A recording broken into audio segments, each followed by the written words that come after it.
Thank you so much, Bar. And I want to say that presenter that they have there, Bar, he's kind of a cute guy. Maybe that's just me. Maybe he's my type. He is my type. Hey, guys, it's a little dark here, but that's okay because our spirits are bright, and we're going to have an amazing game coming up here. It is Splyce versus Obey. You guys like that? That was a pretty good save, right?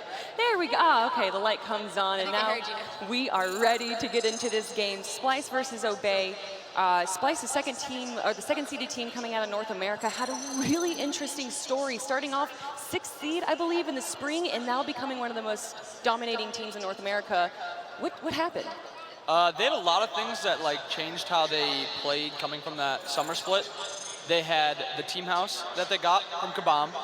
They had the change in mid with Moswal, and both changed how they played the game completely.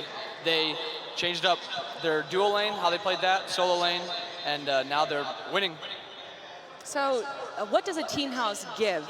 Obviously, you get to be together and work and everything and work together close, but what does it honestly offer a team like Splyce, which they didn't have before? I think that just beforehand, Splyce kind of always struggled with being a little bit of introverted personalities, and so being in that team house environment, I think it let them get a little bit more comfortable with each other. Aror, probably one of the more outspoken members of that Splyce roster, and he's also a pretty veteran member by now in the Smite scene. I mean, starting all the way back from those Fat Chunks Assemble days up till now, I think that Splyce were just able to establish a new level of synergy that we haven't really ever had a chance to see from those players before, and they just meshed together so well. Cyno as well, I think, has had some very standout moments with this team, and it can be a little bit difficult. I know that he's even admitted that he's had a lot of difficulties in the past trying to find his fit with teams, but Splyce just seem like they're able to make the necessary adjustments that can best fit him. Would you say that there is no real star player on Splyce, that they're all just really good? Also, I'm sorry, Inbound, thank you for joining us here on the desk, everyone. Thank you. I apologize for not introducing you before. But yeah, going back to Splyce, do you think that there's really a star player, or do you think all of them really mesh well together? I think there's not really a star player. They all mesh very well together, but if there was to be one, I think it is Cyno. He has played very well ever since he came to the SPL. Probably carried 80–90% of their games, and then everyone else just follows behind him. And he makes all the plays, makes all the calls, along with Aror. So Obey, a very unpredictable team. They've even beat out Energy and they beat out Rival during the regular season, but every time they make the LAN, as you saw in the opening, always the bridesmaid, never the bride. But I think this year might be a little bit different. Ataraxia, PrettyPriMe are hungry like never before, and they have also been looking incredibly strong. Whatever they did in between summer and fall, it worked. iRaffer has just looked like such a strong asset to this team ever since they finally found their rhythm, and they have been looking pretty unstoppable as well. But I am really just looking forward to seeing what PrettyPriMe does in this tournament, because all throughout qualifiers, he was a standout member, he had standout moments, and he just looked like he was playing for more than just himself. Well, we almost didn't even see him come here. He just had a kid. Congratulations to Father Prime now. And maybe this is going to push him even to take this win, to finally to clinch that first place. Yeah, I definitely think that Prime, ever since he came back from the LAN, I definitely think that made a huge change, because it feels like he's playing for something else other than himself and his team. And it just made a huge difference. Obviously, he played very well every single game at the last LAN, beating us out. And yeah, I think they'll perform very well. Taco, I think it's something that you added, that he's actually been playing a little bit more aggressive than we're used to seeing PrettyPriMe play. It's confidence, and I am not saying that PrettyPriMe has never been confident in the past. I think that he has always been known as a consistent player in the mid lane, but he has not really seemed like he's been all that challenged, and I think qualifiers was a primary example of that, because they played the exact same stuff in qualifier rounds that they did all throughout the regular season. So none of the teams here at DreamHack have really had much of an opportunity to see Obey do anything different, and that level of ambiguity is dangerous. Well, they're going to be going up against Splyce, and I do believe we actually have an interview ready with the coach, Kabam.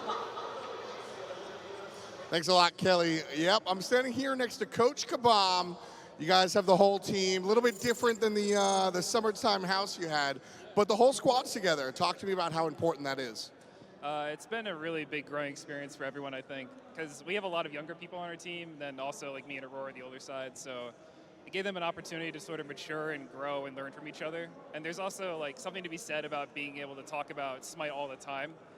when you're like able to leave your computer and go do other things, you're more likely going to do that. So having the opportunity to talk about things that are important when they're important is really good. A little bit more locked in. You touched upon the leadership that you and Aror kind of bring to the table. I had an interview with Aror, and very reluctant to admit, but a huge leader. Yeah, me and Aror really had to step up. We've always joked that he's like the dad and I'm the mom of the group.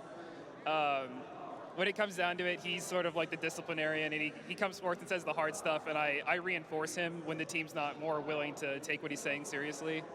My job is to make sure that everyone's happy, everyone's on the same page, and make sure everything's going forward correctly. So now we're here for a very specific game, very specific set, but let's zoom out real quick and talk about the growth of your team. You guys started at the bottom quite literally, and now you are here. Does that help you? Does that hurt you? What does the journey about Splyce say about the team, and how does it affect you here at Finals? Honestly, the fact that we didn't give up was like phenomenal. After spring split, obviously, we weren't sure what we wanted to do. Nothing was working, but we still had teams like taking what we were doing. Like CLG took like our Warrior ADC for some reason, which was like their downfall. Trifecta took like Ganesh and Naja combo randomly and then lost at the end when they could have got, like, people were just taking stuff from us. So we knew that we were good, just that we weren't executing.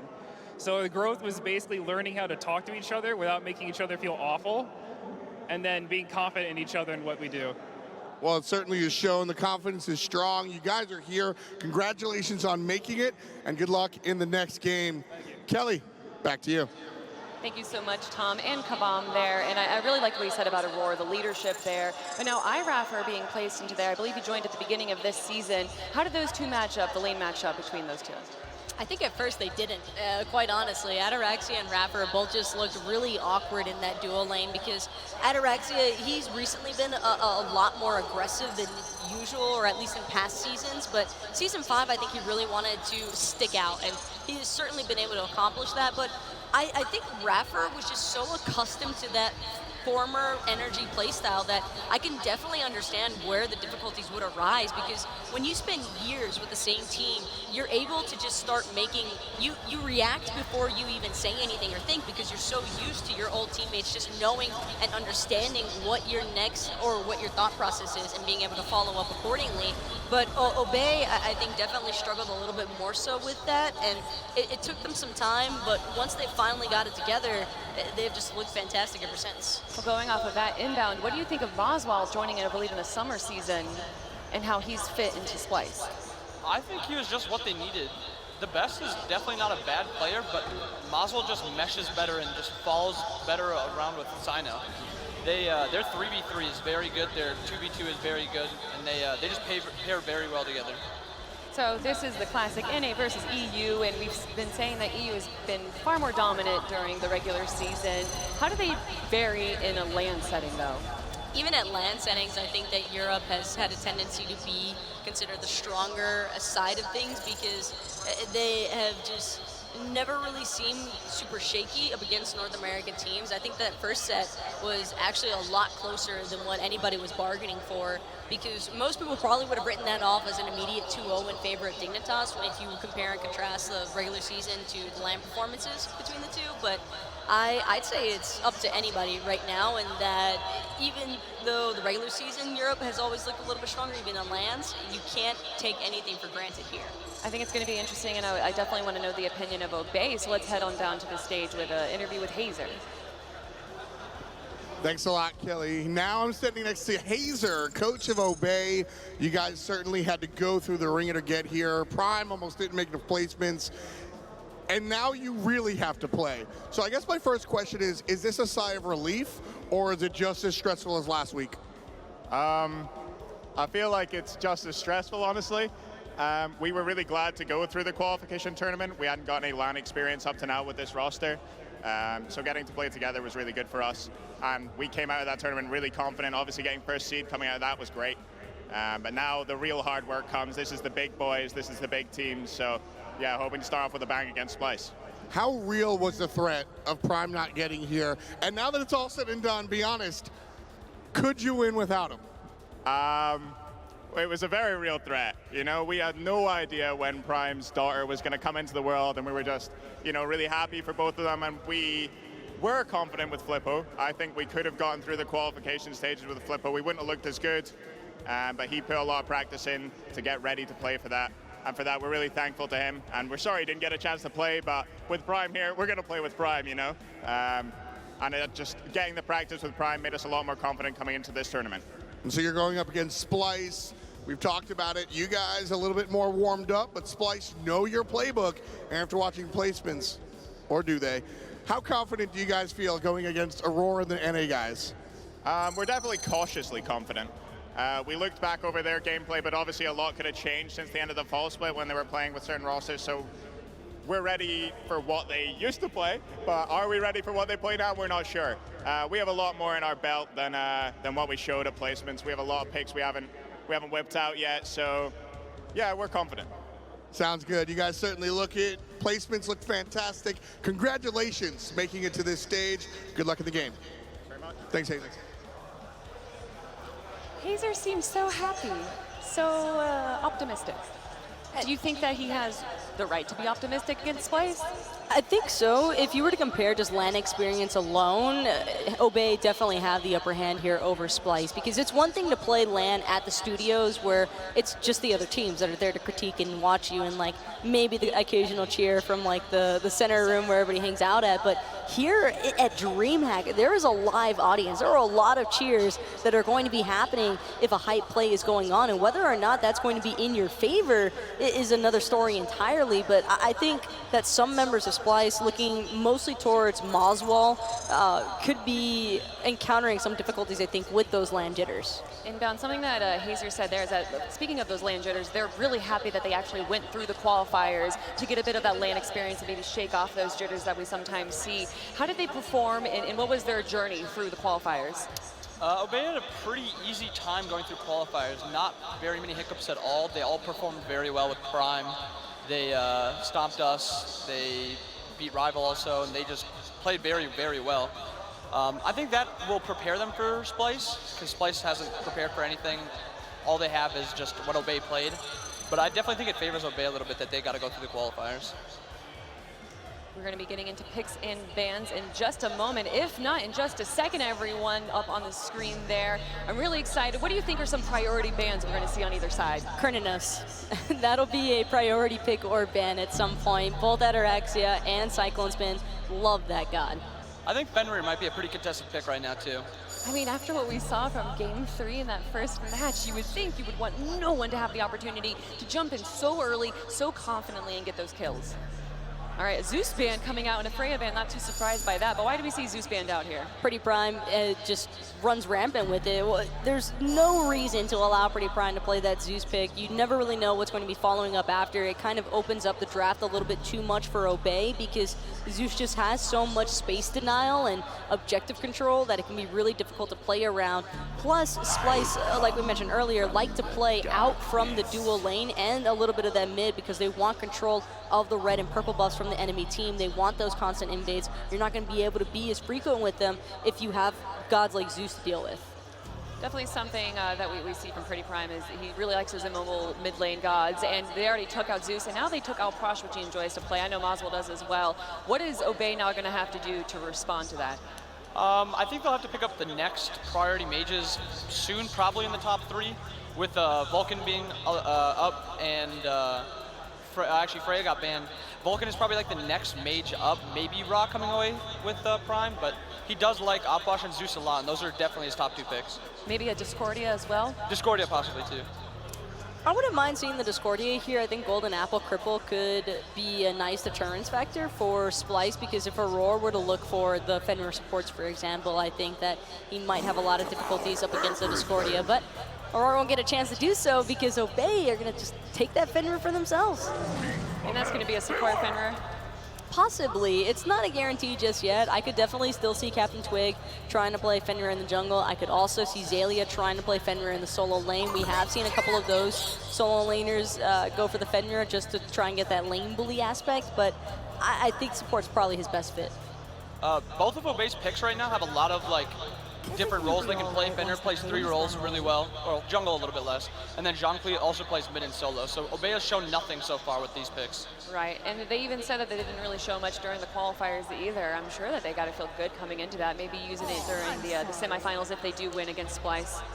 And Adaji coming out here. Now, who are you wanting for them to ban out in the second phase? Chang'e gone from Splyce.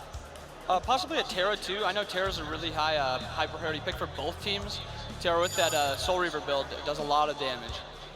Also, Divios has a tendency, I think, to really lean towards some of those Guardians, those assisting Guardians especially. He hasn't really been trying to play so much for the dual lane or the solo lane win as much as he has been for the team fighting aspects. And I think that's where Splyce should keep their priorities, is surrounding that team fight, because that is by far their signature at this point. I think that a lot of teams definitely struggle with trying to bring down Splyce in those environments. Yeah, they just give Divios his Guardian, have him sit and farm in solo while they play a 4v4. And this could be Artio for Divios already prematurely picked. It's just so hard to tell, because Artio could be in the support role also to try and mitigate some of the damages that the Fenrir would have originally been able to provide. I know Aror does love the Artio, so I expect that to go to Aror, but maybe Divios played it out, because they haven't had that month that they haven't, nobody knows what they're going to play. Yeah.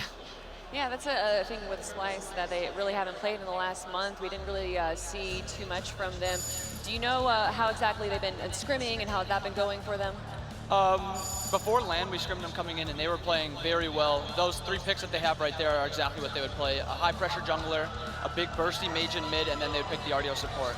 And that Afro ban is for Divios. He loves the Afro. Whoa, I'm a little surprised. Actually, no, I'm not surprised there, but I want to see an Afro. I hope she gets to go through. I doubt that Obey are ever going to try and let Divios take this, because the problem is, or I think that Obey has done a great job at realizing, Splyce, because they love to play out of mid and duo so much, they'll just give Divios the gods like Chang'e, like the Aphrodite, because they're just safe free farming. Because if Obey were to try and put pressure into the solo lane, then you are losing out on the rest of the map, and it's just not worth sacrificing 2 lanes for the sake of 1, and it's not even a guarantee that you're going to have much of an advantage for camping out a Chang'e or an Aphrodite. And Baron, not too surprisingly, being banned out there. We did see some amazing triple pulls there in that last game, so they don't want to have to deal with that. Obey, though, hovering over this Bacchus. We have not seen a Bacchus in a long, long time. Why? He just, all right, yeah, they're not going to pick him. Oh. Huh? Yeah. Who wants to be thrown to the Okay. Bacchus just doesn't do enough right now. It's just not as really meta. Right, compared to other supports that Exactly. can offer a lot more. Skadi coming picked out, though, that's a little unique there. I think, yeah, 7% pick rate and 0% ban rate. What does Skadi offer? Skadi has permafrost. She also just does a lot of follow-up damage in general. I think that the idea here so far from Obey is to burn actives between the Daji and the Fenrir, and then allow the Zhong and Skadi to destroy anybody else who's still stuck in the surrounding area, because Splyce don't exactly have the most mobile team. Plus, Artio shuts down a lot of the more aggressive hunter options. So Skadi can just drop her permafrost on top of herself when the Artio's got that cripple field activated, and it could possibly even slide the Artio away from the rest of the team. So Obey still has some of their escape options available. A Geb and a Ram coming out there. How do you think Obey is going to finish up their roster? Kuzenbo? The turtle? Maybe the turtle? I don't know, because they still just have so much flexibility like around with their picks. Fenrir could go solo and support right now, and so could Kuzenbo. But You you're still right. don't even know where the gods are going. Same with Splyce though, because Artio could go support, and then Divios plays that solo laner who just loses. That's what Geb does. I think that Artio versus Kuzenbo is a much more favorable matchup in the solo lane that we can expect to see, and that the Geb was just a really smart counter pick from Splyce to defend against the Fenrir Ragnaroks, because you have a Geb shield, and that's a cleanse for an ultimate. You're almost always going to be on the benefit of taking this Geb into the Fenrir matchup. The only downside is Obey could then look to just punish a Splyce for having a more passive support, if that is Geb support, and just pick him up every single time before not allow him to cleanse himself and just burst him. So do you think we're going to see Obey do some early aggression here, really try and bully Splyce? Yeah, I think they're both going to be playing for dual lane. Splyce picked the Geb Rama just to clear and get their buffs, while Obey's going to be looking to invade, kill the Geb, get the buffs, and maybe look for an early Gold Fury. So looking at these comps here, Who do you give it to? I'm leaning towards Splyce personally, but nah, it's Splyce. Okay, so what changed there, though? Why do you feel now confident about Splyce and you were a little hesitant? I was hesitating because Obey's composition, I can see the promising moments should their execution be on point, but it's just so easy for Splyce to negate all of that with this Geb. I think Geb is probably the best support in the game. All right, game number 1 for Splyce versus Obey, everyone. Let's head to our casters, Hinduman and Aggro. Why do they get chairs? We'll get ours in a little bit. It'll be okay. We're gonna stand the whole time? I mean, if we have to, yeah. Wouldn't Hi, be too bad. everybody. Welcome to the game. In we go then. It's Obey versus Splyce. And Splyce, second seed out of North America. Who would have thought after the start in spring, right? It just took a little bit of time for the Splyce roster to put it together, but man, have they put it together. This is a team that I don't think anyone here is really looking forward to facing because no one's really sure what to do against Splyce until they get their practice against them. It's the oddballs. NA still couldn't figure it out. Well, they're still the oddball team, right? They're the ones on paper where you're like, hey, these have got some real name power. Problem is putting it all together in fall, they did that. And now they get Obey, of all teams, Obey in the first round. Yeah, what a gift, right? Congratulations on doing great during the regular season, putting together a season that actually gets you to the title game, or the World Championship, I should say, and now you got to go up against Obey, but Obey is a team that has the potential. Well, here we go. The dual lane will begin. The beats have been burnt already. Round the corner comes Divios on the get, though. Rafa needs a reset. He got one, thanks to the Unchained already, so he doesn't get too heavily punished. Divios is not teleporting back like most solo laners would normally do at this point. He's just sticking around in triple laning on the left side of this map. That free farm on the right is being gained by nobody. But isn't this being shared too much with 3 of them? Yes, it is right now, but as soon as they get those buffs, at least ideally they get those buffs, it won't be quite as bad, but because Auror's taking so much poke, I don't know that Splyce can do it easily. Oh, Rafa might be able to get first blood on Auror here. Just looking for the basics to bring him down, but Auror will slip the net for now, as Divios is still there. Finally, though, Xaliea has taken his own blue buff, and then he goes again. Raffer's gonna get it, first blood onto Auror, and now Divios is gonna teleport out, already half HP. Oh, he's gonna take more than that too, That as the was extra close. damage coming through from Ataraxia there. But Aggro, I've got an idea, right? What's that? Let's send 3 men to the dual lane, Okay. do nothing, lose Sure. pressure in that lane, Ooh. and also in the solo lane. Yeah, that's not good. So the idea here for Splyce is that they put 3 there because dual lane is the most swingy lane there is right now. You can invade purples, you can invade reds. There's a lot of buffs that are easily takeable on the left side of the map. So Splyce is trying to overload it, and yes, they'll lose out a bit on solo, but ideally they're setting Aror and Cyclone so far ahead that it doesn't matter. But Raffer is the prime suspect to just not care about any of this. This man has no chill, just goes in the entire time, and Splyce is kind of caught off guard by that. They aren't ready for the level of pressure that this Fenrir support is bringing.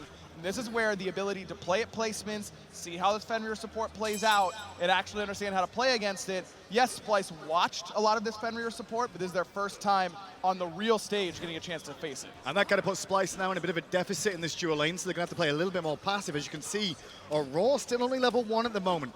Biggest talking point is probably Cyno getting this Naja in the jungle. I think it's going to be a 1-game wonder. If it goes off, we're never going to see it again. It's like Obey did watch the whole Twitter and SPL, everyone. You just don't give Cyno Naja. You just don't. That's a consistent theme throughout the North American SPL. Even when Splyce was struggling, a lot of teams didn't want to give Cyno Naja. This is the premier character for him, but here's the problem. His other premier characters, Erlong Shen, he's pretty good right now. Can't really give him that. In Circuit, he can play very well. Ratatoskr, he can play very well. Cyno doesn't have a large god pool, but it's the fountain of youth inside that puddle. You know, that water is magical, and he's making it work with those picks. Talking a little bit about the supports as well, as we just keep an eye on the mini-map around this invade from Rafa, and of course CaptainTwig coming over for the red buff now, looking for a pick. Won't find one, instead to find the buff, but I love the fact that both supports go for Horrific Emblem. It was Auror that brought it to the meta, and now it's a standard. Aror was doing it quite a bit, as well as this Artio selection that a lot of other people have started doing. And normally you'd think the Artio lane up against the Fenrir is the one that Splyce should be winning. But remember, this was at level 1. Aror's not going to get Entangling Vines at level 1. He needs to be able to help clear the wave. But so Raffer's using it as aggressiveness while he can. But should he be getting it if they're going to be using Divios over there anyway? That should have been a kill option, right? No, because at the end of the day, you're still having 3 people there, but it's 2 Guardians, and if one of them doesn't have any damage abilities, then what's the point of even bringing Divios over there? You need to be able to clear those buffs quickly enough that you don't lose a lot of XP. Pressure onto Cyclone again, just chunking him down with the Unchained, and it's all about a bit of poke damage here, a bit of poke damage there. Auror's just going to try and clean up a bit of the mess there and focus on the wave. Both mid laners though, looks like Book of Tufts again. We've seen it sway away from the Book of Tufts a little bit, but we're going back to it. Especially for Zhong and Opwash for that matter. I'm kind of surprised that we don't see Mage's Blessing. For Zhong, it's the reason that you get so many procs off everything he does. He's got 4 damaging abilities just like Opwash does, so you can get a lot of extra damage on your rotations, but that dot damage really does amplify pretty quickly with that extra power. And then for Moswal, I'm a little bit surprised because his mana sustain is not very good with Opwash. And Opwash just is a very mana-hungry character. Yes, you can consume some of those corpses, but that's usually not enough in the early stages of the game. Moswal is going to need to back pretty consistently up until he finishes that Book of Thoth. The CycloneSpin sitting in lane now, just trying to farm up towards the Devourer's Gauntlets. Ataraxia looks like he's going for the Transcendent start, which is something you'd expect out of these 2 hunters. One more ability focused, the other all about the basic attacks. But talking about Mage's Blessing and how we're not seeing it, I'm sort of surprised that Ataraxia isn't going for it either. Remember, the big change to Mage's Blessing wasn't anything to do with the MP5 regen or even your hits whenever you're hitting enemy gods or minions with the ability. It's the fact that it just got power on it. And having power on that item means that Morningstar start gets a lot better with these ability-based hunters because they just hit so much harder in the early. Keep an eye on this fight around the red buff. CaptainTwig and Prime both positioning to look for a steal. Won't be able to find it this time round. Splyce were in position as well, 4 members strong. But Obey just has to commit a lot in order to get into that deep part of the jungle. And even though Auror's only level 4, and that would usually be a big power play for Obey Alliance, Auror's not getting access to an ultimate at level 5 anyways, so it's not that big of a deal. We'll see how this continues on. Both the supports have gone for reinforced Greaves here, or at least the physical version of that too, just in case with the shoes. A lot of dots in this game, so no real surprise to see that these support characters are going for the extra defense. Plus, for Artio in particular, she has so many abilities that dealing a little bit less damage on her 1 and 3 doesn't matter because she has a stance switch and then another 1 and 3 to use. So she doesn't feel that lack of damage quite as much as some other Guardians would. Fenrir's base stats are insane. He gets a big power buff from using Seething Howl, and he needs to be in the teeth of the team. Well, here we go. Twig up onto the powwow, looking at Moswal. Moswal has to beat away, but at the same time, the Naja ult came through from Cyno, and it trapped Raffer in an awkward spot. And with a cripple field there, North America get themselves the first kill. And on the board of Splyce. So it isn't the same traditional big burst damage. There's no Thoth ult. There's no Raw ult to follow up off of this Naja. Now, Opwash can do it, but he does need a lot of setup in order to get there. The big thing is that just buys a lot of time for Aror to leave the cripple field down and stand there menacingly. Because Raffer comes down, it's all right, guys, I'm good, I can jump out. Oh wait, I can't because Artio's on the other team. This Artio selection doing very well so far. And the only problem, like the only 2 gods that can really not have to worry about Artio so much really is the Skadi, because Cripple's not really going to affect it. And the same can be said for, well, honestly, the Zhong. Zhong is the only one, but don't forget it's also percent power reduction as well. That ability's pretty good. Everyone forgets the power reduction because you're like, oh, I can't move, I can't use Elite, but you're also reducing power. And when you've got something like that Zhong ultimate that spends a lot of time dispersing, and if you can apply that cripple field for a long duration on top of that, it is absolutely huge. At max rank for this ability, 25% less damage. Zhong really does struggle if he can't get that damage out in time because he's going to be in trouble having be in position. Oh, Ataraxia got a little bit lucky there, but the aggression still coming in with the rotation from Twig too. 3-on-3 boxing fight, nobody from mid lane available, as both junglers were also looking for the same option. Mainly, it's Splyce defending their buffs. Ataraxia does need to be very careful this game because Kaldir, this dog for Skadi, is a free ring bounce target for this Naja and Cyno. More aggression as Cyno gets the slash and the ultimate out. Raffer's in the sky on landing, the cripple's down. Raffer pops his ult to try and get away. The crowd cheer as Splyce get their second kill. And this is what the plan is going to be for Splyce. Until iRaffer gets tanky enough to survive that onslaught, it's going to be Sash into ultimate from Cyno every single time. So if I'm Obey Alliance, I don't think I'm sitting around and waiting for that to happen. I want iRaffer to do the kind of unintuitive thing, well, maybe not for iRaffer, and that's play extremely aggressive from like here it in on the lane. out. Exactly. You have to just play as aggressive as possible, because if you sit around and wait, that's going to happen to you too consistently. Speaking of Cyno as well in the jungle, go for the mobility boots here, shoes of Talaria. Just looking for the extra mobility while out of combat too. Does come into play a little bit. The just base movement speed of 25% is higher than any of your boots anyway. It's insane. You move so quickly with this, and then add on the fact that those rings, that universe ring toss, is going to get him extra movement speed, even if he's hitting these camps. So Naja is going to be able to power farm this map pretty well. And while Dodgy does a lot of things very, very well, has some good CC, can get in and out of fights fairly well, great damage, some of the best scaling on any assassin, her clear isn't particularly impressive. It's going to take some extra abilities. Twig's clear speed should be that much slower of Cyno. And speaking of clear speed as well, his build, he's looking like potentially a Transcendence here. Is that what we expect to try and keep up with the Naja? Yeah, I don't think this is going to turn into a Heartseeker. It looks a little bit weird with the Mace, but remember, Mace is just more starting power than that of Morningstar. Right? And he can always go back and finish that into a Crusher or a Jotun's Wrath or even a Titan's Bane late game if he really wants to hold on to it. The Mace looks a bit weird that he's not starting into the Transcendence, but it's more about those early levels. Like I said, the scaling is so insane on Dodgy. Almost every single one of her abilities is scaling near 100%, if not already above it, that it's really strong. Well, here goes Raffer under pressure again. Early Ragnarok to get him away and jump away, but in mid lane, Cyno's got another one. It's CaptainTwig that's going to fall down. PrettyPriMe rushed forward, and now he could die too. 2 more kills to Splyce. What's going on? You don't give Cyno Naja. It is that simple. You can't do it. He's 0-0-4. So far, he's been a part of every single kill for Splyce, and this is how Splyce beats you. You think about Aror and Cyclone in the duo lane. Moswal gets a really good control area mage. You think of Divios might be controlling these team fights. It's Cyno that is the driver of this car every time he gets the Naja, and it seems to not matter as much whatever Splyce is playing elsewhere, but you add in the fact they've got a lot of really, really good team fighting picks with this Opwash, with this Geb. Good luck. Obey's already behind the 8-ball, even though the gold lead doesn't necessarily say that. I was about to bring that up. Gold is marginally different. Experience, the same thing. This just shows that even though Splyce are getting a couple of kills, they're not getting an advantage of it, and Obey is still able to continue farming. And Obey is a veteran team that is used to being behind the 8-ball a little bit, and I'm not saying the game is over by any stretch. I just think that Obey Alliance is going to need to find something in order to get it going in their favor. Maybe it's as simple as hoping Cyno misses an ultimate. Sometimes that's your best bet, though I don't know if that's where I'd be betting necessarily. Well, I was going to say, with how he's done so far on this stage, a couple of sashes, a couple of ults in a row, already feeling confident with this already. And it may just be a thing that Europe, they looked at him and, oh, it's no shot, we play against Cherio, Well, maybe Cyno's just got another level that you're going to have to respect here, because they used to ban it against Cherio. They did, and dude's an animal, without a doubt. Don't forget, this isn't Cyno's first time on the world stage. This is the first time on the world stage with a keyboard and mouse, but he played with Allegiance during the World Championships not too long ago. So he's been on the big stage before. I don't remember him having a bad performance there, so I wouldn't be concerned about him if I'm Splyce. Really only Moswal on this team that's not really had too much real World Championship experience as we factor in Cyno there.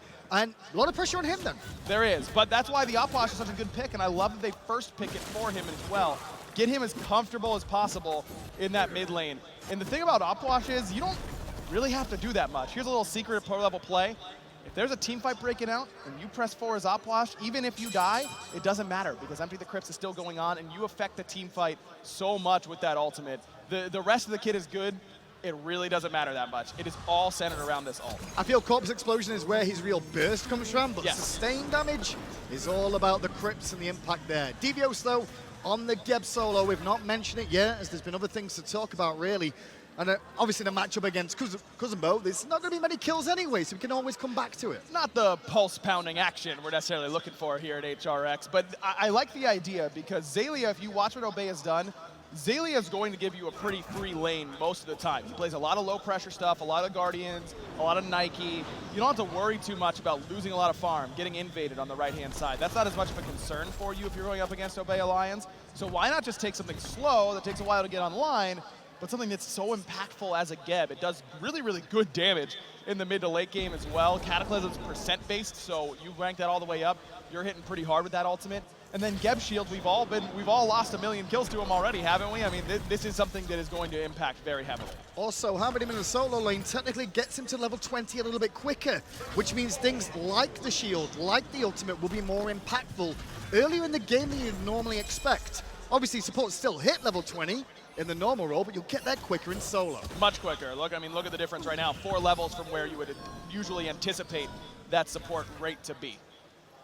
As it stands now, though, 4-1, no Gold Fury attempts either. Are we surprised by how the game started off here? It looks a little bit to and fro. No one's really got a lead. It's been mainly Splyce finding a couple of picks on some over-aggression from Obey at times. No, this doesn't surprise me that Splyce is going to put the pedal to the metal early on. I believe they have the longest average game time in North America during the regular season. If it's not the highest, it's one of the highest as a team that takes a lot of their games to the later stages. And I think that was kind of the evolution of Splyce, where their early game still wasn't going great all the time, but their late game team fights were usually excellent. Now they've got that early game in order, and that's what makes them so tough. Sash from Cyno catches Xaliea, but that is a big old turtle. PrettyPriMe removes our Puch. The crypts are empty, but Prime's going to go down to Moswal. The snipes that came out of Cyclone caused so many problems. Aror drops 2 on the back of the fight. Obey still have 4 members alive. Cyclone's got the Aegis, gonna win the trade up against iRaffer. It's Splyce who take down 3. Oh, Ataraxia's gonna run. Xaliea may have to sacrifice himself to keep his carry alive. The turtle jukes no more as Splyce get another kill. There was 2 members already dead of Splyce. And then it's a comeback of 4 kills. And that's the Geb Shield from Divios that's huge. It's, look, Cyno's initiation looks a little bit odd there. And even the fact that Moswal gets insta-killed, you know what he did, Graham? He pressed 4 and did a lot of damage in that team fight. Shout-outs to that 4. The end to the Crypts really, and it killed Prime in the end. I've got to give credit, though, to CycloneSpin, because he hit all 3 of those snipes, I believe, right on to PrettyPriMe. And that was huge, the fact that he's able to kill iRaffer, because Cyclone, even if he doesn't do a lot of damage on the back end of that fight, he needs to be alive if Splyce are getting the objective, which is ultimately the thing that's going to make the difference in this game. And that was Obey that started the Gold Fury too. It was right initially in the them face. that got on it. It was rivaled. It was. They kind of rivaled it, but they weren't going to commit to that Gold Fury. They were being a little bit more traditional about it, try and bait the fight. But Cyno immediately prot shreds Xaliea by tossing the ring onto the Gold Fury. Remember, that does strip away your protection. So the ult on the Xaliea, yes, isn't ideal necessarily, but it's just all about drawing Obey in. Now, Obey do a good job of insta-killing Moswal, but like I said, he gets his ultimate off. Cyclone is really, really far in the back. And this Rom selection into the Zhong I really love, because usually you think of Najad against Zhong Cyno's job is to take him out of the fight. But Cyclone just says, don't worry about me, man, I'm good. I'll take myself up and out of this fight, still deal relevant damage with my snipes, and then come down when it's all safe. And also, taking Kuzenbo out of the fight stops the Watery Grave being an issue in the team fights too, right? So that disruption that Kuzenbo can bring, taking that out of the fight is all what Najad can do. It's not just about kills. It's about taking somebody away from the fight that could cause some problems. Prime in the sky on landing, the Crypts are there, and Moswal gets another kill. Bit of a dive going on from Splyce, and they may get punished. Moswal still has the Aegis, but dead to rights. Ataraxia, the one to get it. Divios might be going on a ride right back towards Obey. And into the clutches of Kuzenbo he goes, but CycloneSpin snipes out Ataraxia. Still the team fight going, though, as Rapid finally gets down Divios. But Cyclone is starting to pop off. 2 kills already. Tier 1 could be under threat. Easily going the way of Splyce. That heal from Aror, the fact that he keeps Divios up that long with that energy surge, and a huge stun from him as well. And Cyclone is just free casting in these fights. The entire time, he gets no focus onto him whatsoever. In this Poison Star, my man's rolling pretty well. Maybe head from here at the Georgia World Congress Center. Oh, Splyce get the pyro. A little bit close. The sash was great from Cyno. And now CycloneSpin goes, you know what? I can kill that turtle, no problem. I was about to say, Cyclone should go from here to immediately buying a lottery ticket, because he's getting crits left and right, but he's putting himself in the right positions in order to do it. It seems counterintuitive, don't build crit up against the Kuzenbo, right? The mystical male. He's going to have a ton of reflect damage.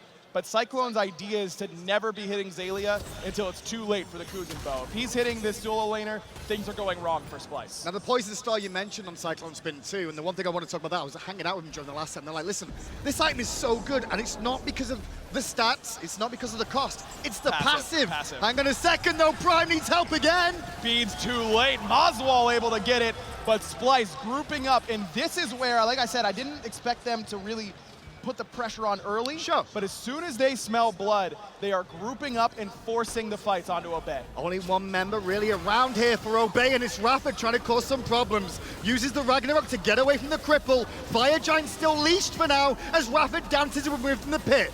Problem is, though, he's under pressure and has to leap away, but it's bought time for Obey to get here to defend. Plenty of time. Cyno used the Purification Beads as well. That's got to be communicated. The Divios had shield ready in that spot. He didn't need to use those beads. That should be considered a big win for Obey Alliance. They didn't lose Fire. They only lost Prime. And now, Cyno, who's been the initiator so far, is much more vulnerable. 14 kills for Splyce, 13 of them have involved the Naja, and the Naja still hasn't died.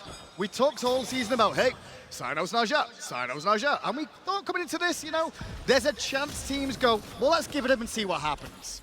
This is what happens. This is what happens. And I think that Splyce is the team that gets the most favor for not having played against Europe all year long. This is a team that you just watch them and they look like they play the game differently. They think about it differently. There's players on this team that give me a very EU vibe. You know, Divios has been one, Aror another, who at times has actually messed around with playing with some of the EU kids as well. So it's not too surprising to see Splyce do this well so far. It's a very different play style, and I think that Obey is the perfect team to try and match up against them, because I think that Hazer and this team have been around for so long. They're probably the team best suited to make a quick adjustment and be able to beat Splyce moving forward, but I think it is pretty critical that Obey win game one. Sunder on a roll, though. I'm a little bit worried about this. They don't really have too much like peel, no shell, no sprints to get away. They've gone for the upgraded Sunder. So the idea here is that this gives them the option to kill Xaliea off of Windfire Wheels. As soon as he comes down, you hit the Sunder, and then Moswal's ultimate's going to do a million to him is the entire game plan. If that's going to work out remains to be seen. I do agree that there's not a lot of guaranteed CC for it, but at the same time, there is potential for this Splyce roster to not have enough damage with that Geb solo lane that this can make up for it. Very early Magi's Cloak's coming out as well, specifically on Moswal in the mid lane here, looking for an extra bit of survivability against these engages, which is really coming off the back of iRaffer, if possible, or even Twig's Powwow. Twig's Powwow is the big one, because there's not a lot of other beats burners. It's really just Raffer and just Twig, so Magi's basically gets you out of all that. These crits, what is this RNG? Cyclone, come on! Xaliea gonna blink to the back, though, use the Warrior Grave for the reset. Crips come out in response straight away. At the same time, Raffer is trying to pick up Cyclone, but Moswal burst down Xaliea already. Moswal's one hit from death, and he goes down to Twig. To the sky, no go Cyno taking one. Cyclone still in some trouble. He gets pulled back in. Cyno re-enters the battlefield, and Prime is gonna exit right afterwards. Big Sun coming out of Aror. It's a double. Make that a triple for CycloneSpin. The Hunters from North America are really stepping up here. Raffer's the only one left alive. Two members from Splyce are basing here, and I like the idea of Divios chasing Raffer through the jungle so his team can fall back, regroup, and go straight to it. Well, maybe the Fire Giant. Fire, absolutely. Fire Giant is the call. Now, Xaliea does have teleport. He could probably upgrade it and get back to this fight in time, but I don't know if he's going to be able to disrupt it quite enough. I would prefer gold, because I think you won't see as much of a defense out of Obey, you know, if you see them go for the gold fury here. Scared money don't make money, Hindu man. Give me that Fire Giant, for sure. What? Scared money don't make money. You gotta take some risks. Okay, well, we'll go with that. I don't understand it, but one of those North American things again. I guess Fire Giant is being done by Splyce, though. No teleport in from Xaliea. Didn't end up upgrading it. Instead, Splyce have that Fire Giant belt around their waist, which is going to increase their damage, their regeneration, and their tower push. Now, if you took a look at that team fight recap just a minute ago, Obey Alliance did far more damage than Splyce did in that last team fight, especially when you consider an Aquash ult being a part of it. That's impressive from Obey, but Splyce did such a good job of juggling aggro as if Obey was an NPC. I mean, it's one tank in, the other out. Divios is shielding on the right times. CycloneSpin was the focus that time from Xaliea, but a quick Geb shield from Divios kept him up out of that Watery Grave damage. and Cyclone is just consistently putting these shots in, and so much focus is on the Moswal. You can't really ignore either of these characters, but look at that slash line for CycloneSpin. 8-0 and 6 already, a triple kill under his belt. The man hasn't been on the world stage for a while. I think he might have missed it. Just a little bit, maybe, and maybe he's getting a little bit of support from the team as now they go over to the Gold Fury, extend their gold lead a little bit more, and that'll bring them up to about 6,000 gold, 7,000 experience. But it's towers now, which they should be able to take down here. Obey should probably consider defending a tier 2 in this position. I talk about it a lot. Would you rather be fighting up against a Fire Giant team that has a 5, 6,000, 7,000 gold lead, or would you rather fight against a non-Fire Giant team that's got an 11, 12K lead? I think I'd rather take my chances. Rapid gets slashed by Cyno and taken straight up. Xaliea blinks over the wall. Twig with the power out too, trying to get Moswal one more time. On the back of the fight though, Cyclone with the snipes again. And into the back goes Divios too. Prime though gets the roar for staying around too long. Cyclone takes down one, but Prime gets a double kill. Cyclone's got a chance to keep making plays. It's a triple kill for PrettyPriMe. Cyclone doing his best and takes his first spill. It's a full deicide for Obey Alliance. That was the fight they needed. Wow, and you were just asking for a tier 2 defense. Well, the tier 2 falls, but so does the entire team of Splyce. They just hung around too long? Is that what happened? A little bit, but it's just as good as Splyce's comp is, it's spreading damage out throughout the entire team fight. Zhong does the same thing, and Prime blinked in and got a massive Zhong ult. Now, not having Aegis on Zhong feels like a sin to me because it's so good, but that blink engagement is exactly what Obey needed. Their tanks were kept out, and so all of the backline of Splyce pushed forward thinking they were safe, but they weren't. Twig, by the way, has played absolutely insane so far. His Powwow ultimates have been huge and have been doing a lot for Obey's team fight. The tier 1 on the left-hand side will eventually fall down, and the tier 2 and 1 in mid lane in favor of Obey there, so they close the goal gap a little bit. Obviously, the Fire Giant's still dead for a little bit of time at the moment. 2.5 minutes to be in Zac now, where, well, Obey are back in this game. They really are. So if I'm Splyce, I look back at that last team fight. Here are the things I need to change. I need to put Prime in combat. That is #1 priority now for Aror. Energy, that long-range tap is really, really good at keeping someone in combat like that. So if I'm Aror, I'm looking to keep that PrettyPriMe away from the blinks that are going in. Twig has got to be a #1 priority for Splyce as well. And these Geb shields have been really good from Divios, but I got to make sure that our relic usage is very good around it. It cleansed Cyclone, and then Moswal needed to use the beads after that, and that's all because Twig was making real problems with that powwow. Splyce in the power position, just managed to pick up the Pyromancer as they position around the Fire Giant. Now it's all about ward wars more than anything else at this point in time. I was really worried about Prime on the Zhong because of how the early game went. That last fight was the first time I felt like he was really involved, and it was because he blinked in. He blinked in, got on the back line right away. Moswal gonna have to use the crits. Under pressure from 3. On the other side though, Prime is surrounded and Divios gets him. Moswal gets a shield from Divios.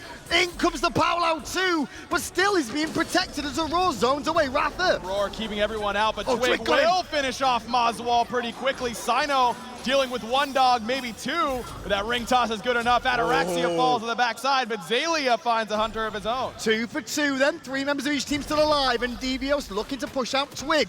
Round the back comes Xaliea though, and Aror still here too. Cyno got his abilities back up with a ring toss, and the Kappa comes into play a little bit to cause problems. iRaffer in some trouble, still able to jump away, but will not be rooted by Aror. Divios level 20 Geb doing quite a bit, but just again, this is the worry with Splyce's comp. They don't have enough damage.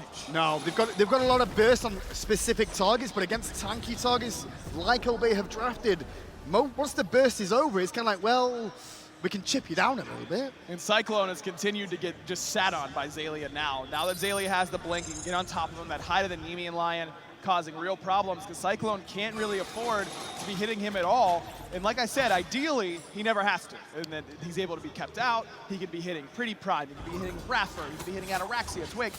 But now that Xaliea has this blink, he's making it nearly impossible for Cyclone to hit anyone but him. And this is the problem with building crit against Kuzenbo, because now what does Cyclone do? Stay away from him, but he can't because he's got a turtle in his face the whole time, right? Exactly. But now the Aussie does help that Cyclone's picked up. He doubles up his lifesteal a little bit. This will let him sustain through some of that reflect damage. And when he gets low, maybe pop that steroid, get that extra lifesteal going and that extra attack speed from Pick Me Up, he can make some serious plays happen when he's low. Still, the dance of the Fire Giant continues. Really, no advantage last time round for either side. Just more of a stall situation as both teams took casualties that they weren't confident in trying to commit to it. But wall coverage is for Splyce right now. Now, this is very un-European of CaptainTwig, especially for him. He's going full damage right now on this dodge E, and I love it. I've already talked a lot about the scaling on this character, but his ability to take himself out of combat, as long as you're using that properly, you use that Trickster Spirit to reposition these team fights, you can insta-kill Moswal or CycloneSpin before they ever get a chance to impact the fight. And that's the thing, when you look at Splyce's composition here, there is 3 focal points, and it's very much an order to things. Moswal first, to get him down and make sure he's not spamming abilities over and over. Then I feel like it's CycloneSpin. Then it's Cyno, but the thing is, Cyno's the one in your face. Right. So he's the one you're like, well, he's technically on the list. Cyno misses the sash, but iRaffer couldn't find the stun to pop the Magi's bubble. Watch out on that left-hand side. There is a big minion wave grouping up, and that Phoenix is already low. They might actually get that. I don't think so. Not this wave, but maybe next wave one after that. But at the same time, Splyce starts pushing around the Fire Giant, trying to edge back Obey slightly, but slowly but surely.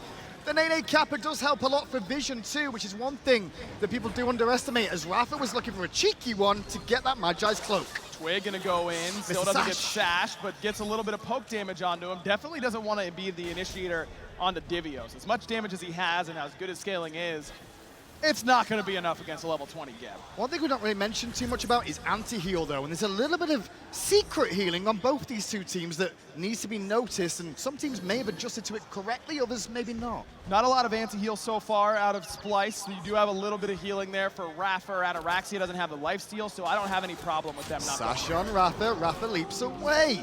No real problems there for him, but that's what he wants. He wants this team to be looking at him because he's more a distraction than a killer this time round. Especially with the Spirit Rope pickup from iRaffer, which is excellent against Naja. As long as you get that proc off the Sash or even off the Windfire wheels, you're taking so much less damage. Damage mitigation is a pretty good stat. But no Magi's cloaks. Like, is that an issue? Because generally against the Naja, Magi's cloaks cause so many problems. They do, but at the same time, Splyce's comp is very good at easily popping those bubbles. Geb knock up from a distance, excellent at popping those off. Even that life tap that Aror has, that slow root, are you really going to burn a movement skill in order to not get your bubble stripped? I think that I have no problem with the lack of Magi's here. Maybe for Ataraxia or Prime, it might be worth the investment, but even then, it seems a little bit loose. And then you're dropping damage as well, right? Yep. The trade-offs. 30 minutes in the game, then 21-14. This is a best-of-3 quarterfinal match. Loser goes home. There is no second chances here. So both games, all 3 games, in fact, will be important. And the way game 1's going for me, I think we could be here for a long set today. I think this could be our longest set of the day. And I would have said that before we even started. These two teams, I think, are just the right matchups. Pyro goes to Obey, and respectfully, Splyce just sit and watch it. Keep it on the left-hand side, too. Now is a huge minion wave. Are going to be able to take down that tier 2 tower. Do you send someone back to defend this? No, I don't think so. You can't afford to be giving up Fire Giant right now. Plus, Divios' teleport is already on cooldown. Well, now it's all about around the Fire Giant again, as Splyce set up for an opportunity to try and get something going. Aror leading them in and Divios right behind. Remember, Divios does have that blink, so he's got that extra range to engage if required. But Obey are quite happy to play the waiting game here. Seems like it. Divios will go back to clear out that left side minion wave, I imagine. Maybe he just needed to get some extra ward coverage, and they felt like they could spare the Geb for the moment. Wow, the Geb has to go and get that wave now. I mean, he took down a tier 2 tower, and the boys in red there are like, hey, we can look at the Phoenix now. So Geb has to come back, and as soon as that happens, Obey start up the Fire Giant. But it's not a full commit, this. Not yet. They don't want a full commit because Splyce's engagement still is really not bad, even without the Geb there. Cyno is the initiator at this point. 1-1 and 18 so far on this Naja. He's got a lot of damage, yes, but the Mantle and that Magi's are going to help him stay healthy if he does get into the enemy team. I will also say Splyce has way better secure and actually like objective secure with the Rama, and of course the fact they've got that Arposh in the team. And when you look at what Obey have, there's not a whole lot in terms of big burst damage. No, in fact, it might be worthwhile for Moswal to start laying corpses around that Fire Giant. Those corpses only last for about 45 seconds, but your burst damage becomes ISIS level secure if you can lay down all 6 of those corpses. Rapid jumps in, doesn't get any of the Magi's close. Instead, he gets sashed by Cyno. Eats a bit of poke from CycloneSpin too and forced to Ragnarok away. Aror was still leading in, but immediately Splyce are happy with the result and fall back towards the Fire Giant, or are they? Perfect patience so far. That Kappa actually may have stopped the blink incoming from I thought that's Divios. what was coming. And this is where you can go around that Fire Giant, start setting up your corpses. Keep it on CaptainTwig, round on the left-hand side at the moment. Kuzenbo's in the pit too. Twig goes hey. in and Palau's early. Fire Giant reset for now. The Palau causes some problems. Ataraxia ate a lot of snipes from CycloneSpin on the backside of that, and Cyclone still got one off on Twig, who's now out of the fight. Xaliea, meanwhile, causes the Warrior Grave to cause some problems, but still no one's dead just yet. Oh, Twig's gonna try and get one. Cyclone's able to crit him down. The iRaffer there to clean it up. Now he's on top of Moswal, but Moswal able to stand pretty strong. Oh, but look at the back line. Xaliea and Ataraxia weaken. Cyno thinking he can find Ataraxia in the jungle here. Follow the Puch because it'll lead you home. Or not for the sake of Obey, but for the sake of Splyce. Cyno gets Ataraxia, now Xaliea in trouble too. The ghosts are out from Prime, but does he have the damage? Moswal getting lower. Big burst coming out of Prime, and he does take down Moswal. But here comes the rest of Splyce. Divios and Cyno ready to go again. Prime trying to get back to the tier 2, and Raffer's just trying to cause some problems. If they dive this, Raffer may have to help out. There's the Ragnarok. He picks up Aror, who's tanking. Big shield for Divios though, and Prime is still gonna fall down. Out of the tier 2 they fall. Divios' shield there was beautiful. Man, so close there for Prime. He kept getting his exorcism interrupted underneath that tier 2. Great dive.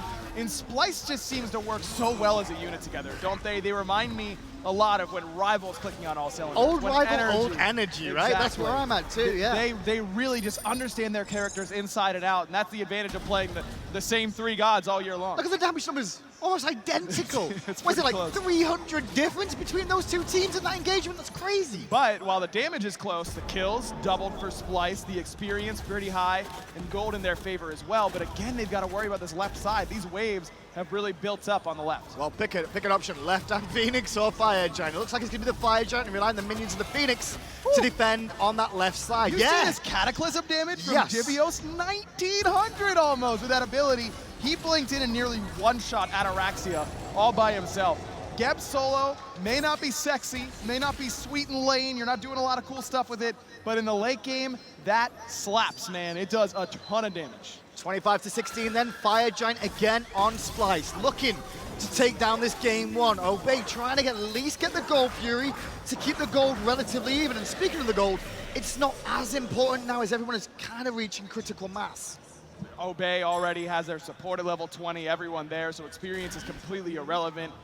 Raffer's done with his build, so is PrettyPriMe. Yeah, everybody done on both sides with all their builds. Now, power pots are relevant still, so gold doesn't mean entirely nothing, but we're getting pretty close to that point. You see that Relic Dagger on Raffer as well. That's Yeah. mainly to have the shell up a little bit more often, have the Horrific up more often. I think it's for the Horrific more than anything else. That Horrific emblem is so good against Opwash. Like I've said, there's not a lot you can do after Opwash presses 4 and empties the crypts. But with the Horrific Emblem, that means that that all of those ghosts do 20% less. That's a lot. I'm sold in the shell because upgraded shell blocks auto attacks. And who's swinging? CycloneSpin. Cyclone. Who else needs it? Cyno needs it for crits as well on the basics. That's right. Basically, both his relics are really good, so Yes. getting them both up 30 seconds earlier is a really Makes good sense. point. Yeah, exactly. And on top of that, Relic Dagger is way underutilized and should be picked up a little bit more. It has a ton of health, too. Yeah, That is really effective tankiness that you're getting from that item. And the CDR and movement speed are very relevant on Fenrir as well. More jumps, able to juke out a little bit more as well. So Splyce now head to the left-hand side of the map again. There's only a tier 2 tower remaining for Obey at the moment, but they want to try and get for this Phoenix. Last time they came down this way with the Fire Giant, Obey got a deicide.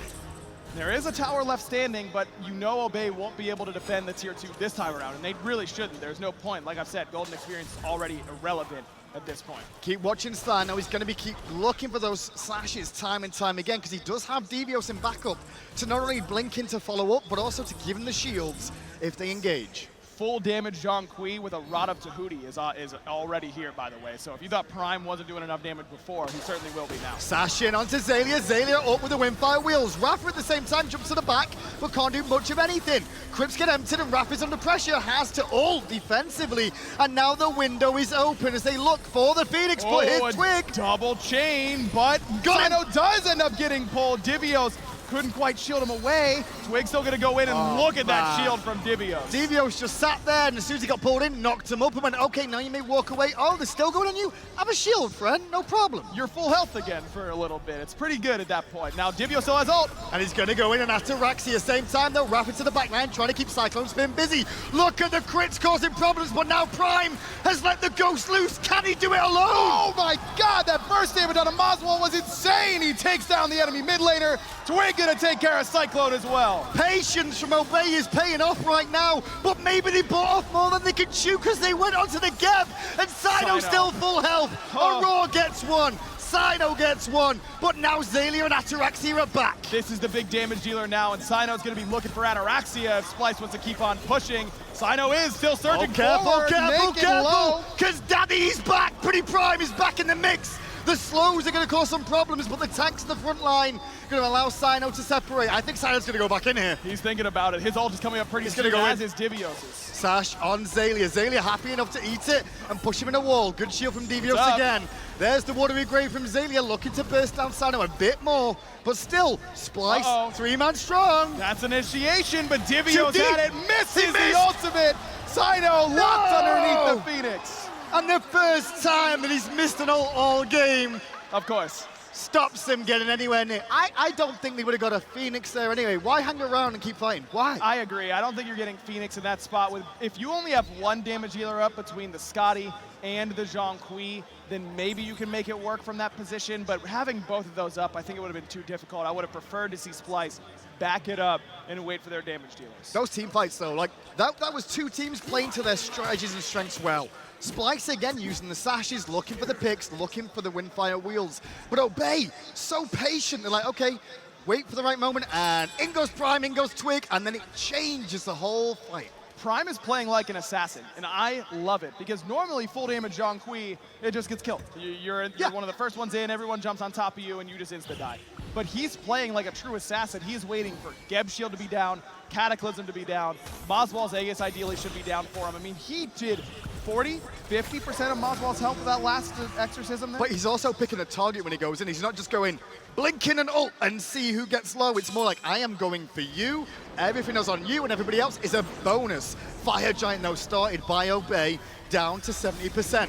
Blink by Divios gets the ult onto Twig, who beats in response. iRaffer, though, Ragnarok's Moswal beats and the shield at the same time. That could cause a problem. Oh, but Prime just gets eliminated instantly. Twig gonna find a one Divios dead. Brings back Divios. And now with the Geb out of the way, but Cyno steps up with Cyclone. The crits from the pair of them are causing problems, and Obey try to scatter. They try and take them away from the Fire Giant, so Splyce can't look for it. But now they can just turn around and head right back to it. Moswal, the focus on a Moswal there was good, but it's the same story from the first 20 minutes, where Cyclone gets to free cast a team fight, and he insta-kills both of the squishies. Okay, so, for a second, I'm like, here we go again. Rest of a Fire Giant 3-on-3. They're going to actually base here, Splyce. Were they worried about Phoenix defense? I think they're worried about Xalia's blink and the fact that he's full HP, and now without Divios there, Cyclone is much more susceptible to that Kuzenbo. Because if they go fire at the same time, Twig could have got middle Phoenix, is what I think was also there. A couple different options for Splyce. They end up deciding to play it safe. And this is a team that hasn't looked gun-shy on the big stage yet. I wouldn't categorize that as gun-shy. I think they were a little bit too concerned about Kuzenbo in that spot. I'm really worried about the analyst desk, because there's so many team fights that have gone on for like 2-3 minutes at a time. How do you break all them down? Here we go, though. Fire Giant started by Splyce, and already Cyno's found a target. And it's CaptainTwig very low, but again, Good work, Cyclone Xaliea. Completely zoned. Now he's got to deal with both tanks. He's still going. Twig still standing. He got the kill still, and now he's getting some more support. The Ragnarok, he stoops up in the air, but still Cyclone is alive. No way. The Assy is helping him out.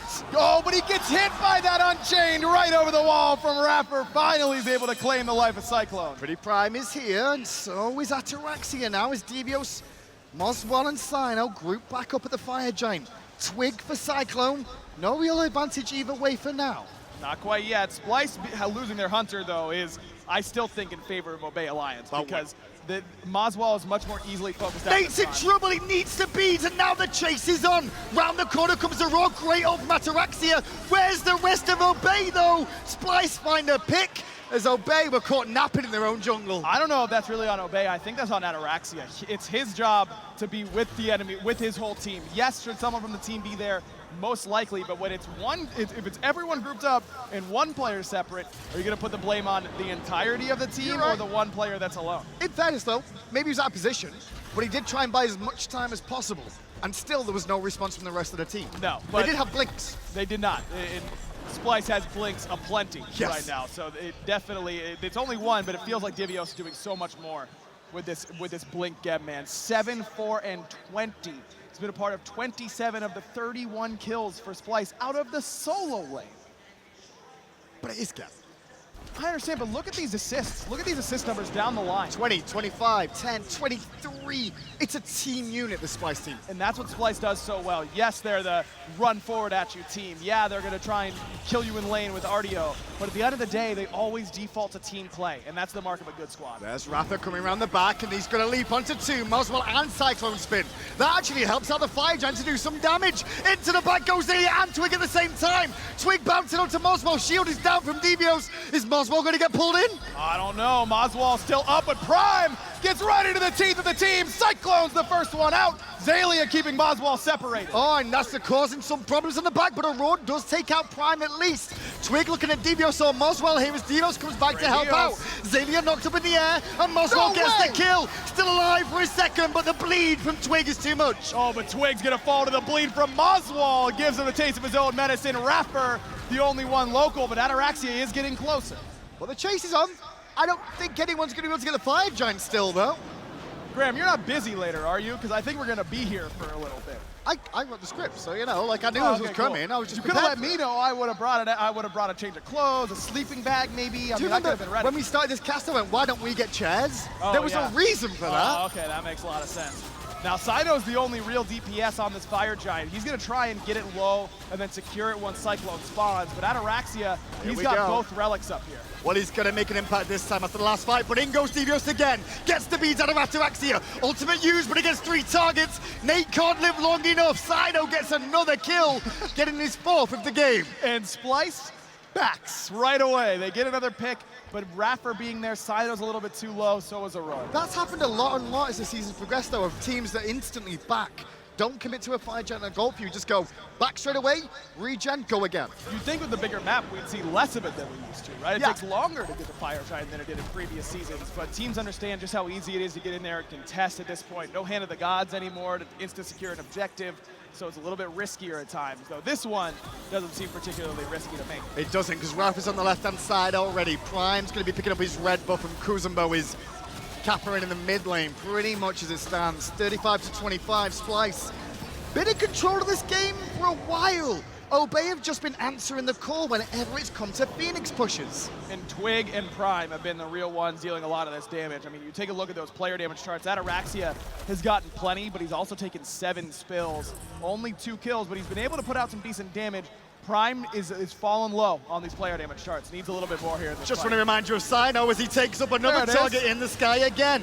Kuzo reflects some damage, but Cyno's going to be fine. Rafa could be a different story, but there's a Paolo again that's going to get the beats out of CycloneSpin, and in goes Xaliea, but the Phoenix is down. That's what Splyce needed. They have broken the base. Finally, some fire minions will be putting some pressure on Obey Alliance's Titan. Splyce are able to finally get down a bird, but did cost them a decent amount of resources. Beads on both their carries, and that has been the name of this game so far. Yeah. Who can protect the damage dealers more? How many fights has it been where it's iRaffer and Xaliea up against Divios, Cyno, and Aror? I mean, it's these damage dealers that are falling. But that actual Phoenix push there is what you saw. Is Splyce did the same game plan. Cyno goes in, initiates for the team. But the rest of Splyce were ready for the counter-initiation that Obey have done time and time again. So there was no option for Obey to really defend, because as soon as they go in, everybody on Splyce is ready, and they defend and burst them down. And they have to push through an upwash ultimate. They have to push through Empty the Crypts, and that is where this pick has been instrumental for Splyce. Yeah, the score line doesn't jump off the page at 7, 9, and 10, but what Moswal has done is really control area in these team fights, and he doesn't have a choice. That's all the character does, is control area and provide a little bit of anti-heal from time to time. I will say, don't love this Celestial Legion helm, though. It's not very good against Dodgy at all, because it gets stripped away with every single bleeds? dot. Exactly, and everything Dodgy does bleeds you. It's really there so that when iRaffer jumps on top of him, he doesn't get hit too hard. But I don't think that's worth the slot. It's a tank Fenrir, right? Like, he's not going to do that much anyway, I guess. If Moswal was really worried about protecting himself, I think Mantle of Discord does more for him at this point. The Celestial Legion Helm, sure, provides a little bit of damage. I agree with that. But that extra little bit of CDR, oh, he already has the Mantle, excuse me. That's why I think it's a little bit too much over the top. You could have more damage. Right, I think that you could go for a gem. Why not Gem of Isolation? How about an E-Staff? E-Staff gives you some health and protections that you could steal away from your opposition. Well, here we go. We're going to see the whole of Splyce group up on the left-hand side. They're not going to try and split the difference and send one man to the right. They want to try and commit here. It's all about timing this with the fire minions coming down the mid-wave more than anything else. Want to use that wave as an extra player almost. Put some pressure on the enemy team. Prime has a 3K pot, by the way. Damage. There's a few. Yeah, there's a few 3K pots on the map, not just on Obey, but Splyce too. Everyone. Yeah, but how many 3K pots on the Blink Rod of Tahuti Zhong Kui? That's the big one. That is the big one. But Blink from Divios catches Prime, and Prime is nearly dead. And Aror is in there too. They burst Prime before he could do anything. He had no Aegis. Couldn't blink away. Now Raffer's got to try and get back to the back line. Cyclone. Got him down. Xaliea able to take him down with help from Moswal. Twig gets to the power line and looking to return something here onto Divios and Cyno, but the rest of Splyce are on the Phoenix. The second one will fall once these minions arrive. Raffer brutalizes and has no chance to kill Divios, and again, Splyce win a team fight and look like they need to back, but it's only Divios because he has that teleport available. He can get back in. And the others have got Fire Giant anyway, a bit of regen for Cyno and for Moswal on the Outwash. They're trying to end? I don't know. The middle Phoenix is coming up. Middle Phoenix coming up, but they're just trying to keep pressure on this Titan right now with this next Fire Minion wave. They've got one coming from mid lane as well, and depending on this cooldown on Moswal's ultimate, they might have a chance. It's risky, but there's not fire minions on the left. It's only from the mid lane, so keep an eye on those ones. And there goes Ataraxia to clear those quick.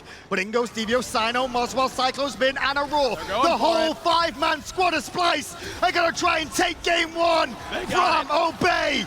1-0 to the North Americans in the upper bracket quarterfinal. 48 hard-fought minutes, but they finally get there. Splyce was in control all game long, as you mentioned, but they just couldn't get that last little bit. Finally, Cyno and the rest, and you know what the difference was? They got onto Prime. Prime was the first one out. He never got a chance to blink into that back line and utilize that 3K pot. There is so many team fights in that to break down and go over time and time again.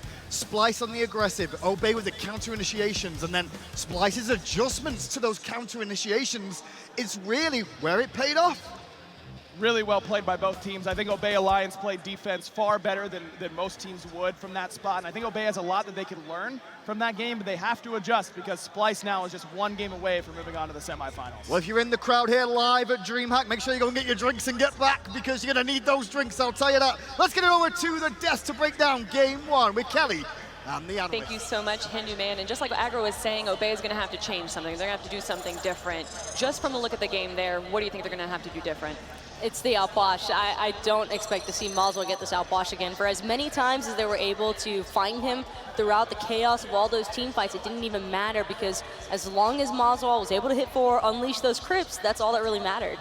I think the Naja was a big problem for him too. Naja was never dying in any of those team fights, dropping damage, ring tossing, and then running away and just getting a ton of damage off. He did the most damage by far. I think maybe a Naja ban, because that is Cyno's best god. It wasn't just the damage though, and you can see right here, the KDA, is that he was involved in every single kill. I think till the 20-minute mark, he was always there, always present. It is pretty absurd still to see a 5-2-30 jungler score line. 30 assists, more than your frontlining members who are involved with basically everything, because Divios and Aror survive just as often as Cyno, if not more so, and yet it was still Cyno having the most impact on this match, and I'm definitely right there with you, Inbound. I don't think that Obey can really afford to let Cyno have this Naja yet again. Looking at the stats that we have right here, though, is there anything that Obey did right that they're not going to be changing? It definitely seemed like PrettyPriMe was a force to be reckoned with in that game. I did like the Zhong Kui blink full damage into the Opwash to try to kill him before he could get his damage off. But the problem with Opwash is he just has to click 4. If he gets his ult off before he dies, that's probably a winning play. Yeah, it's such a huge deal in these team fights, especially when they are focusing down that Opwash, trying to get that damage down. You're just like, all right, well, here's my ult, deal with it. It's just the fact that it also lingers after his death, and it still causes so much area denial because you don't want to stand inside of an Alp Washhold if you're Ataraxia or if you're PrettyPriMe. And I think that PrettyPriMe was about as patient as he could be with the Zhong as well. He was waiting for his moment to strike. He found it more often than not, but the very few situations where Splyce were able to get the jump on him first, that's where you saw the collapse of Obey and their defensive line underneath those Phoenixes.